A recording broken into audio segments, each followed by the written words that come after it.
இந்த mineral deal இருக்குல்லங்க. பலரும் பல கருத்துக்கள் சொல்றாங்க. இதுல இட்டாலியோட மீடியாக்கள்லாம் வந்து பாத்தீங்கன்னா, பெருமளவுல செய்திகள் வந்திருக்கு. அதாவது இட்டாலிலாம் வந்து பாத்தீங்கன்னா, கலாய்க்கிறார் ட்ரம்ப் அவர்கள். அதுவும் இங்கிலீஷ் வேகமா பேசு அப்படிங்கிற பல விஷயங்கள் வந்து பாத்தீங்கன்னா பேசப்பட்டு வருது இணையத்துல. எல்லாமே ஒண்ணோட ஒண்ணு ரிலேட் ஆகுது அப்படிங்கிற பல கோணங்கள்ல யோசிச்சு இது இப்படி பண்ணிக்கிறாங்க அப்படிங்கலாம் சொல்லிட்டு இருக்காங்க. பட் வேணாம். ஆனா மெயினான விஷயத்துக்கு வரும். இட்டாலியோட நியூஸ் பேப்பர்லாம் பெருமளவுல இத பத்தி பேசவே இல்ல. அவங்க இதுல இன்வால்வ்மென்ட்டே பெருமளவுல காட்டலன்னு வச்சுக்கோங்க. டிஃபென்ஸ் சிஸ்டம் தருது. தற்காத்துக்கிறதுக்கான வேலைகள செஞ்சு தருது. ஏன்னா, இப்ப கூட அயர்லாண்டோட பிரைம் மினிஸ்டர் வந்து பாத்தீங்கன்னா, பாத்துட்டு தான் வந்து பாத்தீங்கன்னா, ஜெலன்ஸ்கி அவர்கள் அங்கிருந்து கிளம்பி அமெரிக்காக்கு போனாரு. அங்க போன பாவத்துக்கு பாவம் அவர்கிட்டயே தான் கேட்டிருப்பாரு போல. சரி மனசு விட்டு கேட்டாரே அப்படிங்கிறதுக்காக ஜிராஃபி அ அ ஏர் டிஃபென்ஸ் சிஸ்டம் வந்து பாத்தீங்கன்னா, இந்த ரேடார் வந்து பாத்தீங்கன்னா, உக்ரைனுக்கு நாங்க குடுக்குறோங்க வச்சுக்கங்க அப்படின்னு போல குடுத்துருக்காரு. இது 75 கிலோமீட்டர் டிஸ்டன்ஸ்ல இருக்கக்கூடிய அந்த ஏரியல் டார்கெட்ஸ வந்து பாத்தீங்கன்னா, ஐடென்டிஃபை பண்ணி குடுக்கும் அப்படின்னு சொல்றாங்க இந்த ரேடார். இது போல பல விஷயங்கள் நடந்திருக்கு. இது போல உதவிகள் வந்து பாத்தீங்கன்னா, இட்டாலி பெருமளவுல சொல்லிக்கிறாங்க. இந்த ஸ்பீச் குடுக்கறது, ரஷ்யா இப்படி அப்படி மோசம் பண்ணிடுச்சுங்க. இது போல பல விஷயங்கள்லாம் இட்டாலி பெருமளவுல கலந்துக்கல. மத்தவங்கள கம்பேர் பண்ணும்போது பெருமளவுல கலந்துக்கல இது போல விஷயத்துக்கலாம். அவங்க பாட்டுக்கு இருக்கிற இடம் தெரியாம அமைதியா இருந்துகிட்டு இருந்தாங்க. ஆனா, இப்போ இந்த மினரல் டீல பார்த்துட்டு அவங்களுக்கே கொப்பளிச்சு வெளிய வந்துருச்சு போல இருக்குது. என்னங்க இது டீலு? லுக்கசங்கா அவர்கள் அத பார்த்துட்டு வெகுண்டெழுந்து போய் தான் புட்னோ அவர்கள்ட்ட பேசினாரு. இப்ப இங்க வந்து பார்த்தீங்கன்னா, இட்டாலி என்னங்க இது 51வது நாடா ஸ்டேட்டா வந்து பார்த்தீங்கன்னா, அமெரிக்காக்கு மாறிடுச்சுங்க. கனடாவ கேட்டா என்ன உக்ரைன வேலைக்கு வாங்கிட்டாங்களா? அதாவது உக்ரைன சரிபாதியா பிச்சு, அதுல ஒரு பார்ட்ட தூக்கி கொண்டு போய் அமெரிக்கால சேர்த்துற மாரி இருக்குதுங்க. அது மட்டும் இல்லாம இன்னொரு ஒரு சைடு பாதி வந்து பார்த்தீங்கன்னா, ரஷ்யா எடுத்துட்டு போயிட்டாங்க. அது டீலே இல்லாம அவங்க எடுத்து வச்சுக்கிட்டாங்க. இன்னொரு ஒரு பாதியில பாதியா பிரிச்சு அமெரிக்கா எடுத்துட்டு போயிட்டாங்க. பேலன்ஸ் இருக்கிற பாதிய கூறு ஓடுறதுக்கு மத்த நாடுகளா பார்த்துக்கிறாங்களா அப்படின்னு பல அனலிஸ்ட் வந்து கருத்துக்கள் இருக்கு. ஸோ வெயிட் பண்ணி பார்ப்போம். கூறு போட்டாச்சு உக்ரைன் அப்படிங்கலாம் மாற்று கருத்து இல்ல. இதுதான். ஒரு நேஷனலிஸ்ட் அந்த நாட்டுல இல்ல அப்படின்னா, என்ன மாதிரியான விளைவுகள் வரும் அப்படிங்கிறத உக்ரைன் கண் முன்னாடி காமிச்சுக்கிறாங்க. இது வேற ஏதாவது ஒரு நாடு இந்த ஆப்பிரிக்கால இது போல விஷயங்கள்லாம் நடக்குன்னு இப்ப கூட ஏன்னா, இந்த டிஆர் காங்கோல வந்து பார்த்தீங்கன்னா, M23 ரிபல் வந்து பார்த்தீங்கன்னா இடத்த புடிச்சிருக்காங்க. இப்ப அங்க வந்து பாத்தீங்கன்னா, மக்கள்லாம் வந்து ஊர்வலம் பண்ணிட்டு இருக்கிறாங்க. ஆதரவு அப்படின்னு கூட சொல்றாங்க. M23 சரி வச்சுக்கப்பா, எங்கள சும்மா விடு, வாழ விடு அப்படிங்கிறது போல ஏதோ ஒண்ணு. அங்க இருக்கிற மக்கள் வந்து பாத்தீங்கன்னா, இருந்திருக்கிறாங்க. இப்ப குண்ட கட்டிட்டு போயி, அங்க மக்கள் ராலி பண்ணிட்டு இருக்கிற இடத்துல வந்து பாத்தீங்கன்னா, போட்டு போயிட்டாங்க அப்படிங்கிறது போல குற்றச்சாட்டுகள் வந்துட்டு இருக்கு. அந்த வீடியோ பதில பார்க்கவே முடியல. கண் கொண்டு பார்க்க முடியல. ஏன்னா, இப்ப நம்ம பார்க்குறோம், பேசுறோம். இப்ப நான் செய்திகள் சொல்றேன்னு வச்சுக்கோங்களேன். இப்ப இந்த ரஷ்யா, உக்ரைன் பிரச்சனை வந்து பாத்தீங்கன்னா, இப்போ அதாவது ஜெலன்ஸ்கி அவர்கள் அமெரிக்கால இருக்கிறாரு. இந்த சமயத்துல மொத்தம் 208 ட்ரோன்கள ரஷ்ய தரப்புலருந்து ஏவி விட்டுருக்காங்க. இதுல 107 ட்ரோன்கள டவுன் பண்ணியாச்சு. 208ல வந்து பாத்தீங்கன்னா, பெருமளவுல சேதம்லாம் ஏற்படுத்த கிடையாது. அது அங்கேயும் இங்கேயும் போய் விழுந்திருக்கு. அது மட்டும் இல்லாம, உக்ரைன் வந்து பாத்தீங்கன்னா, ரஷ்யாவோட இந்த ட்ரோன் ஏவுறாங்க இல்லையா? அது வந்து யோசிச்சு இப்போ ஒரு முடிவுக்கு வந்திருக்காங்க. என்னன்னா, சரி பாதி. இப்ப 208ன்னா 104 ட்ரோன்கள் தான் வந்து பாத்தீங்கன்னா, வெடிமருந்துகள் இருக்கும். 104 சும்மா டம்மி. வெறும் அட்டைப்பொட்டி. ஏவி விட்டுர்றாங்க அங்கிருந்து அப்படிங்கிறவங்கள கண்டுபிடிச்சுக்கிட்டாங்க. இதெல்லாம் நார்மலா இருக்கிறது தான். 50% இல்ல 60%, 70% டம்மியா இருந்தாலும் ஆச்சரியப்படுறதுக்கு இல்ல.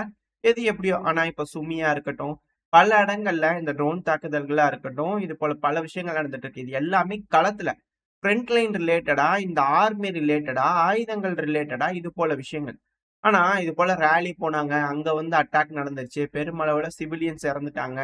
அதாவது 100க்கும் மேற்பட்ட சிவிலியன்ஸ் அப்படிங்கிறது போல 1000த்துக்கும் மேற்பட்ட சிவிலியன்ஸ் அதுபோல ஒண்ணும் பார்த்திருக்க மாட்டோம். ஒரு நபர் இறந்துட்டாங்க. அதிகபட்சம் 3, 4 பேர் காயமடைஞ்சிருக்காங்க. இது போல செய்திகள் தான் பார்த்திருப்போம். ஆனா, ராலி நடந்துட்டு இருக்கிற இடத்துல வந்து பார்த்தீங்கன்னா, குண்ட போட்டுருக்காங்க அப்படின்னா, எந்த அளவுக்கு தீவிரமா ஆப்பிரிக்கா, இந்த சூடான் இந்த போல ஏரியாக்கள்லாம் சண்டை நடக்கும் அப்படிங்கிறத நம்ம யோசிக்க கூட முடியாத அளவுக்கான சேதங்கள் அங்க நடந்துட்டு இருக்கு. நான் உதாரணத்துக்கு காமிச்சிட்டு இருக்கேன் இந்த 2 இடத்துலயும். இதே போல தான் இஸ்ரேல். இஸ்ரேல் ஒரு நடுத்தரமான அட்டாக்ன்னு வச்சுக்கங்க. அத விட ஆப்பிரிக்காலாம் பயங்கரமான அடி இரு தரப்புல அடிச்சுக்கிறாங்க. ஏன்னா, இந்த கோல்டு வாரோட ஹாட்டஸ்ட் ஃபேஸே இந்த ஆப்பிரிக்கால தான் நடக்கும். அதுவும் குறிப்பா இந்த சஹல் ரீஜியன்லாம் இந்த பிரான்ஸ் இவங்களலாம் புடுங்கி எரிஞ்சுட்டாங்க இல்லையா ரஷ்யா. ஸோ அதனால பேலன்ஸ் இருக்கக்கூடிய ஏரியாக்களையாவது நம்மளோட ஆதிக்கம் செலுத்தணுன்றதுக்காக பெருமளவுல எங்க சூப்பர் பவரோட ஃபைட்ஸ் வந்து இங்க பெருமளவுல இருக்கும். அதுவும் கொடூரமான ஃபைட்ஸ் இருக்கும் அப்படிங்கிற மாற்று கருத்துல அது இப்ப ஆரம்பிச்சிருக்கு அவ்வளவுதான். ஆரம்பத்துக்கே இந்த அளவுக்கு இருக்குன்னா, போக போக எந்த அளவுக்கு இழப்புகள் இருக்கும் அப்படிங்கிறதெல்லாம் யோசிச்சு பார்க்க கூட முடியல. ஆனா என்ன சொல்ல வரேன்னா, ஆப்பிரிக்கால இது போல நடக்குது. ஒரு நாட வந்து பார்த்தீங்கன்னா, கூறு போட்டு விக்கிறாங்க. அங்க இருக்கிற வளங்கள் எடுக்குறாங்கன்னா, அங்க இருக்கிற மக்களுக்கு இன்னும் ப்ராப்பரா எஜுகேஷன் இல்ல. அந்த மாரி பல விஷயங்கள். யூரோப்ல இருக்கக்கூடிய அதாவது கார்டனா இருக்குதுன்னாங்க இல்லையா? அந்த கார்டன்ல இருக்கக்கூடிய ஒரு நாட்ட இப்படி செஞ்சுட்டீங்களே! அப்படிங்கிறது போல பலருக்கும் ஒரு வருத்தங்கள் வரத்தான் செய்யுது. பட் இருந்தாலும் பரவால்ல. இது உக்ரைனோட விதி. ஜெலன்ஸ்கி அவர்கள் தலைவர் வந்து பார்த்தீங்கன்னா, அந்த நாட்டோட தலைவர் எடுக்கக்கூடிய முடிவு. என்ன வேணாலும் நடக்கலாம். நாடே இல்லாம போலாம். நிர்மூலமா போலாம். நான் ரஷ்யா முன்னாடி மண்டியிடக்கூடாது அப்படிங்கிறது போல அவரோட உறுதித்தன்மைய நம்ம பாராட்டி தாங்க ஆகணும். அதுல எந்த ஒரு மாற்றமுமே இல்ல. சரி ஓகே. அத நம்ம பேசி என்ன பண்றது? ஜெலன்ஸ்கி அவர்கள் அங்க இருக்கிறாரு. ட்ரோன்கள் 200க்கு மேல லான்ச் பண்ணி விட்டுருக்காங்க ரஷ்ய தரப்பு வந்து. சரி. களத்துல ஏதாவது சண்டைகள் ஏதாவது பெருமளவில் இல்லாம ஏதாவது இன்டர்வல் விட்டுருக்காங்களான்னா இல்ல. 5000 முறை கடந்த 24 மணி நேரத்துல 5000 முறை தாக்குதல் பண்ணிக்கிறாங்க. எந்த அளவுக்கு இன்டென்ஸா இருக்கு. இதுவரைக்கும் ஒரு செய்தி நம்ம பார்த்ததே இல்ல. இந்த கடந்த 3 வருஷத்துல 3 வருஷம் நிறைஞ்சிருச்சு இல்லையா? ஸோ இந்த 3 வருஷத்துல இது போல ஒரு மேசிவான ஒரு அஃபென்சிவ் ஆபரேஷன் ரஷ்ய தரப்பு வந்து ஒரு தடவை கூட நம்ம சேனல்ல செய்திகள்ல பார்த்திருக்க மாட்டோம். ஸோ எந்த அளவுக்கு இன்டென்ஸா இந்த ஃப்ரண்ட் லைன்ல சண்டை நடந்துட்டு இருக்கு அப்படிங்கிறதுக்கான சிறந்த உதாரணம் இது. ஸோ ஒரு மேசிவான அஃபென்சிவ் ஆபரேஷனுக்கு ரஷ்ய தரப்பு வந்து தயாராயிட்டாங்க. இப்போ ஜெலன்ஸ்கி அவர்கள் அமெரிக்கால இருக்காங்க. டீல் ஆல்மோஸ்ட் கையெழுத்தாயிடுச்சு. மோஸ்ட்ங்கிறாங்க. ஆக்சுவலா ஜெலன்ஸ்கி அவர்கள் கையெழுத்தே போடல. மினிஸ்ட்ரி லெவல்ல கையெழுத்து போட்டு அதுக்கப்புறம் ஜெலன்ஸ்கி அவர்கள் கையெழுத்து போறாரு. பவருக்காக. அது லீகல் தான் அப்படின்னு அமெரிக்கா சொல்லணுன்றதுக்காக. ட்ரம்ப் அவர்கள் என்ன சொல்றாருன்னா, நான் நம்புறேன். புட்டின் அவர்கள் ஏமாத்த மாட்டாரு அப்படிங்கிறது போல அவரு தரப்பு இருந்து ஒரு நம்பிக்கையா இருக்காரு. 2வது எம்பசிக்கு வந்து பாத்தீங்கன்னா ஆள் அரேஞ்ச் பண்ணணும்.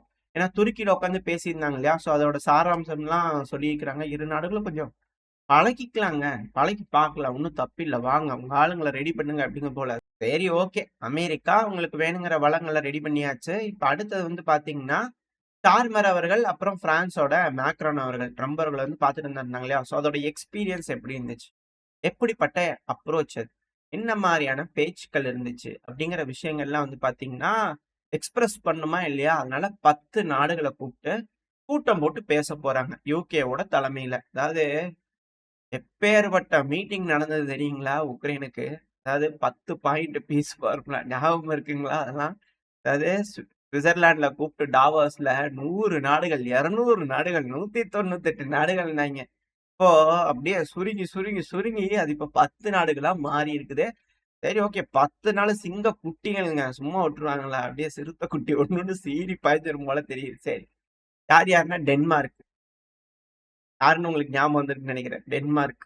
ஸ்டார்மர் யூகே அவர்கள். யூகேவோட ஸ்டார்மர் பிரைம் மினிஸ்டர். அடுத்து பிரான்ஸ். அடுத்தது இட்டாலி. அப்புறம் துருக்கிய. அதுவும் இல்லாம துருக்கியோட எர்டகன் காண்டாயிட்டாரு. அதாவது ப்ளூம்பர்க்னு நினைக்கிறேன். ஏதோ ஒரு பத்திரிகை. அவங்க வந்து என்ன சொல்லிக்கிறாங்கன்னா, துருக்கி வந்து பீஸ் கீப்பிங் ஃபோர்ஸா அனுப்புவாங்க அப்படிங்கிறது போல. ஏமா என்னத்தையாச்சும் உளறிட்டு இருக்காதீங்கம்மா. Piece keeping அனுப்புறீங்களா? அத வரவே இருக்கிறேன். அதை விட்டுட்டு நாங்க அனுப்பணும்னா எப்படி அப்படின்னு போல கேட்டிருந்தாங்க. அது மட்டும் நம்ம காஜா காலஸ் இந்த இயூவோட ரெப்ரஸன்டேட்டிவ்ஸா இருக்கிறாங்களே, ஸோ அவங்களாம் வெகுண்டு எடுத்து பேசுறாங்க. அதாவது அது நேட்டோ நாடுகள்னா எப்படி தெரியுங்களா? ஒற்றுமை இருக்கணுங்க. இப்ப அமெரிக்கா இல்லன்னா நம்ம அந்த அளவுக்கு ஒற்றுமை. அந்த அளவுக்கு வந்து பார்த்தீங்கன்னா, உங்க ஸ்பீச்செல்லாம் நீங்க எடுத்து கேட்டீங்கன்னா, வேற ரகத்துல இருக்கும். அதாவது இவங்க மார்க்கோ ரூபியோ அவர்கள்ட்ட பேசணும் அப்படிங்கிறது போல ஒரு ஷெட்யூல் பண்ணியிருந்தாங்க. பேச முடியாது போ போ அப்படிங்கிறது போல இதெல்லாம் வியாபாரமே ஆகாது அப்படிங்கிறது போல அவரு பார்க்கவே இல்ல. மீட் பண்ணவே மாட்டேன்ட்டாரு. ஈயூன்னு யாரும் இனிமே இங்கிட்டு வந்துராதீங்க அப்படிங்கிறது போல ஒரு தோரணை அமெரிக்க தரப்புலருந்து காட்ட ஆரம்பிச்சுட்டாங்களா அப்படின்ற கேள்விகள் இருக்கு. அது மட்டும் இல்லாம ஈயோ வீக்காக அவங்களுக்கு தான் இன்னுமே பிரச்சனையாகும். ரஷ்யாவோட எடுத்து அண்டை குடுத்துட்டு இருந்தாங்கன்னா, கனடா, கிரீன்லாந்து இதெல்லாம் சௌரியமா இருக்கும் ட்ரம்ப் அவர்களுக்கு. ஸோ அதனால ஏத்தி விடுறாரா, நீங்களே தனியா போய் என்னமோ பண்றதெல்லாம் பண்ணிக்கிங்கப்பா அப்படிங்கிறது போல இருக்கலாம். பின்பம் இருக்கலாம். இந்த உலகமே ஒரு நாடக மேடை அப்படிங்கிறதெல்லாம் நம்ம சொல்லிட்டு இருந்தோம் இல்லையா? நாடகங்கள் அரங்கேறுதுன்னு. ஒரே ஒரு ஃபார்முலா தான். ஈயு இதுக்கு மேல ரஷ்யாவை அண்டை குடுக்கணும். அண்டை குடுத்தா மட்டும்தான் அமெரிக்கானால இந்த மிடில் ஈஸ்ட் பகுதிகள ஏதாவது செய்ய முடியும் அப்படிங்கிறது போல. இப்ப ஹமாஸ் வந்து பாத்தீங்கன்னா என்ன கேட்டிருக்காங்க, முதல் கட்டம் சக்சஸ்ஃபுல்லா முடிஞ்சிருச்சு. 2வது கட்ட பேச்சுவார்த்தைக்கு அவங்கள வர சொல்லுங்க அப்படிங்கிற போல ஹமாஸ் தரப்புல கேட்டிருக்காங்க. கேரியோனையும் பேச்சுவார்த்தை நடக்கிறதா சொல்லிக்கிறாங்க. ஸோ பொறுத்து வந்து பார்ப்போம் 2ஆம் கட்ட பேச்சுவார்த்தை எப்படி இருக்க போகுதுன்னு. ஆனா மோஸ்ட் லைக்லி 2வது ரவுண்டு சண்டை நடக்கும் அப்படிங்கிறது போல எல்லாரும் எதிர்பார்த்துட்டு இருக்காங்க. ஏன்னா ட்ரம்ப் அவர்கள் ஆயுதம் கொடுத்துருக்கிறார். இஸ்ரேல் ரெடியா இருக்கிறாங்க. சும்மா விட்டுருவாங்களா அப்படின்ற கேள்விகள் இருக்கு. அது மட்டும் இல்லாம இந்த மிடில் ஈஸ்ட்ல இன்னொன்னு சிரியா. இந்த சிரியால வந்து பாத்தீங்கன்னா பிகேகே, ஒய்பிஜே எல்லாம் இருக்கிறாங்க இல்லையா? ஸோ இதோட முன்னாள் தலைவர் துருக்கியில இருந்தாங்க. ஸோ இப்ப அவங்க வந்து பாத்தீங்கன்னா ஆயுதங்கள் கீழே போட்டு சரண்டர் ஆயிடலாம் அப்படிங்கிறது போல. ஆனா இதே பிகேகே, ஒய்பிஜே இந்த குர்திஷ் ஃபோர்ஸ் இருக்காங்க இல்லையா? அவங்க ஒரு மேப் வச்சிருப்பாங்க. அந்த மேப் போல கீழே சுவைதா, அதாவது நம்ம ஆல்ரெடி சொன்னோம் இல்லையா? அந்த சுவைதா ப்ராவின்ஸ் இருக்கக்கூடிய மேப் அதே மாதிரி இருக்குது. இத்தனை நாளா வந்து பாத்தீங்கன்னா சிரியன் டெமோக்ரேட் ஃபோர்ஸ் அப்படிங்கிறதோட இருந்தாங்க இல்லையா? இதுக்கப்புறம் சுவைதா டெமோக்ரேட் ஃபோர்ஸ் அப்படிங்கிறதோட இருப்பாங்களா? அதாவது சிரியாவை 2 துண்டா பிரிச்சுட்டாங்க. ஒண்ணுமே இல்ல. அதாவது பஷர் அல் அசாத் அவர்களோட ஆட்சி கவிழ்ப்புக்கு அப்புறமா இப்போ துருக்கி ஓட தெற்கு பகுதி, அதாவது சிரியாவோட வடக்கு பகுதி ஃபுல்லாவே துருக்கியோட கண்ட்ரோல்ல இருக்க போது. சிரியாவோட தெற்கு பகுதி எல்லாமே வந்து பாத்தீங்கன்னா இஸ்ரேல் அமெரிக்காவோட கட்டுப்பாட்டுக்குள்ள இருக்க போகுது. அதுதான் இங்க இருக்கக்கூடிய விஷயம். ஏன்னா இஸ்ரேலோட ஹைஃபா போர்ட்ல வந்து டாக் அடிக்கிறான்னு வச்சுங்க, வேணுங்கிற ஆயுதங்கள் எல்லாம் நேரா இஸ்ரேல்ல இருந்து கோலன் ஹைட்ஸ் வழியா தூக்கிட்டு போனாங்கன்னா அப்படியே ஜார்டன்ல ஆல்ரெடி பேஸ் இருக்கு. ஸோ அப்படியே எடுத்துட்டு போனாங்க அப்படின்னா நேரா சிரியாக்குள்ள புந்தலாம். சிரியால புந்துட்டா நேரா ஈராக்ல ஆல்ரெடி அவங்களுக்கு பேஸ் இருக்கு. அங்க வந்து கிளம்புங்க அப்படின்றாங்க. அங்கேயும் YPJ PKK அங்க தனியா இருக்குது புதுசு. அது ஒரு தனி நாடு வேணும்னு கேட்டிருக்காங்க. அங்கே ஏகப்பட்ட அக்கப்போர்கள்லாம் போயிட்டு இருக்கு ஈராக்லயும். அங்கிருந்து நேரா வந்தாங்கன்னா ஈரான் என்ன வேணாலும் செஞ்சுக்க முடியும். அமெரிக்கா இந்த இடத்துல காசாவை கேட்கறாங்க. இந்த இடத்துல வந்து பில்ட் பண்ணி தரோம், அப்படி பண்ணலாம், ரீகன்ஸ்ட்ரக்ட் பண்ணலாம், அங்கிருந்து வெளியே போகணும். இந்த இஸ்ரேல்ல வந்து பார்த்தீங்கன்னா பெருமளவுல பண்ணணும் அப்படின்னு நினைக்கிறாங்க. ரெண்டாவது இந்த போர்ட்லாம் வந்து பில்டு பண்றாங்க இல்லையா, India middle east economic corridor. அந்த காரிடோர் முழுவதும் கட்டுப்பாட்டுக்குள்ள வந்து பாத்தீங்கன்னா அமெரிக்கா அவங்க வசம் வச்சுக்கலாம். அது அமெரிக்காவுக்கு ஆடட் அட்வான்டேஜா இருக்கும். முழு வர்த்தகத்தையும் அவங்க கட்டுப்பாட்டுக்குள்ள வச்சுக்கிறதுனால, இந்தியாவுக்கு யூரோப்புக்குள்ள முழு வர்த்தகத்தையும் அவங்க கட்டுப்பாட்டுக்குள்ள வச்சுக்கிறதுனால யூரோப் டைரக்டா வந்து பாத்தீங்கன்னா ரஷ்யாக்குள்ள போக முடியாது. இப்போ இந்த இடத்துலதான் இன்னொரு ஒரு விஷயம் இருக்கு. இப்போ உக்ரைன்ல வந்து பாத்தீங்கன்னா எல்லா இன்ஃப்ராஸ்ட்ரக்சரையும் வந்து பாத்தீங்கன்னா அமெரிக்கா விலைக்கு வாங்குறாங்க இல்லையா, இந்த ஒரு விஷயம். ஏன் வந்து உக்ரைனா அமெரிக்கா இது போல ஒரு டீல்ல கையெழுத்து போட வைக்கிறாங்கன்னா, உக்ரைன் வந்து செவுரா இருக்கு. நம்மளுக்கு எப்படி பாகிஸ்தான் செவுரா இருக்கோ, இப்ப இங்க உக்ரைன் வந்து பாத்தீங்கன்னா செவுரா மாறப்போகுது. யாருக்கு? ரஷ்யாவுக்கும் யூரோப்பியன் யூனியனுக்கும். அது பெலரூஸ் அடுத்த ஒரு பஞ்சாயத்து இருக்குது. அதுக்கு தான் போலாண்ட் வந்து பாத்தீங்கன்னா அந்த இடத்துல செல்ல பிள்ளை, அமெரிக்காவோட செல்ல பிள்ளை அங்க தனியா இருக்கிறாங்க. அது ஒரு செவுரா இருக்கு. இவங்க இங்க செவுரா இருக்கிறதுனால ரஷ்யா இப்போ அவங்களோட வர்த்தக பாதையை நீங்க எடுத்து பாருங்களேன். கீழே ஈரான்ல இருந்து சபகார் போர்ட்ல அடிக்கிறோம், நம்ம டாக் அடிக்கிறோம் அப்படின்னா இந்தியால இருந்து இந்தியா, ஈரான், ரஷ்யா, ஈரோப் அப்படி போறதுக்கு செவுரா இருக்கு. இப்ப போறதுக்கு வழி இல்லை. அப்படி இல்லைன்னா பின்லாண்டு அந்த வழியா போனாலும் அது பாசிபிலிட்டி இல்ல. போகணும்னா லேண்ட் ரூட் கனெக்ட் ஆகணும். இதுக்கு ஆல்டர்னேட் ரூட் வந்து பாத்தீங்கன்னா நம்ம அர்மேனியால கேட்டிருந்தோம். அர்மேனியாவும் நம்ம கிட்ட அதுக்கான வச்சிருந்தாங்க, ஆப்ஷன்ஸ் வச்சிருந்தாங்க. இப்ப அர்மேனியா என்ன ஆயிடுச்சு, போயிட்டாங்க, அந்த சைடு போயிட்டாங்க. இப்ப அர்மேனியா பிரச்சனையா இருக்குமா, அமெரிக்காவோட வசம் வந்துட்டனால அங்கேயும் அவங்களோட கட்டுப்பாட்டுக்குள்ள வச்சுக்க முடியுமா? ஸோ ட்ரேட் ரூட் அங்கேயும் ஒரு பிளாக் அடிச்சுட்டாங்க. இப்போ ரஷ்யா வரைக்கும் வச்சுக்கலாம், ரஷ்யாவை தாண்டி எங்க போக முடியும் அப்படிங்கறதா நீங்க ஒரு கேள்வியா வருது. ரஷ்யா வந்து எக்கனாமிக்கல் ஹப்பா இருக்கணும்னு நினைச்சிச்சு, ஆனா அதுக்கு வழி இல்லாம போயிடுச்சு.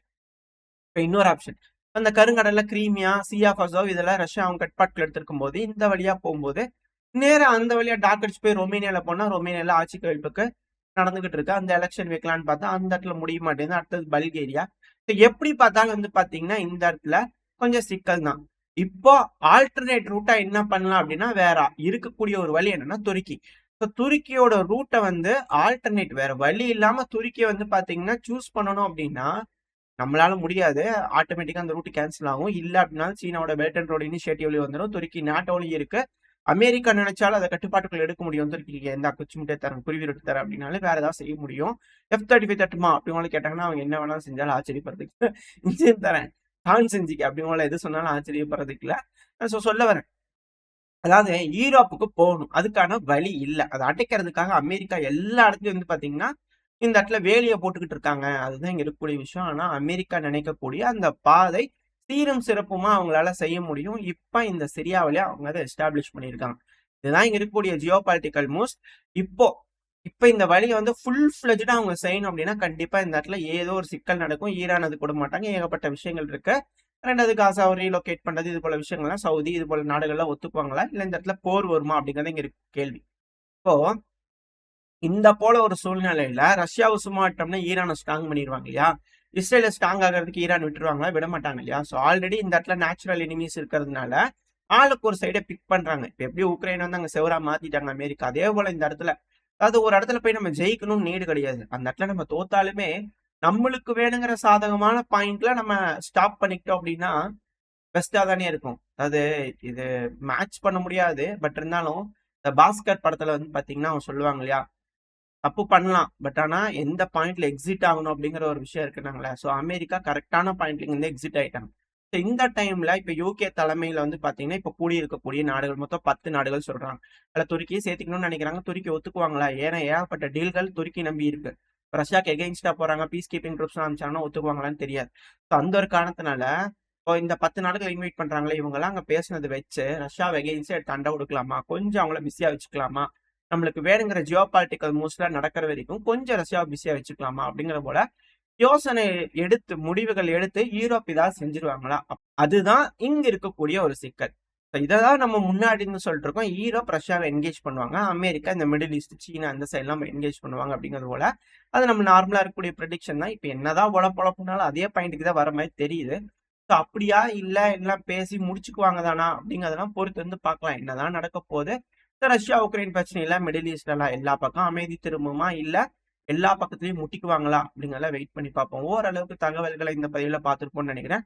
இதோட இந்த பதிவை நான் முடிச்சுக்கலாம். இந்த பதிவு எப்படி இருந்துச்சு உங்களுக்கு பிடிச்சிருக்கா? பிடிச்சுனா லைக் பண்ணிட்டு உங்க ஃப்ரெண்ட்ஸ் அண்ட் ஃபேமிலியோட ஷேர் பண்ணிக்கோங்க. அது கூடவே மறக்காம இந்த பதிவு பத்தி உங்களோட கருத்துக்களை கமெண்ட் செக்ஷன்ல சொல்லுங்க. இந்த பதிவு நல்லா இருக்கும்ன்ற நம்பிக்கையில அடுத்த பேர் உங்களை சந்திக்கிறேன். Stay safe. பை.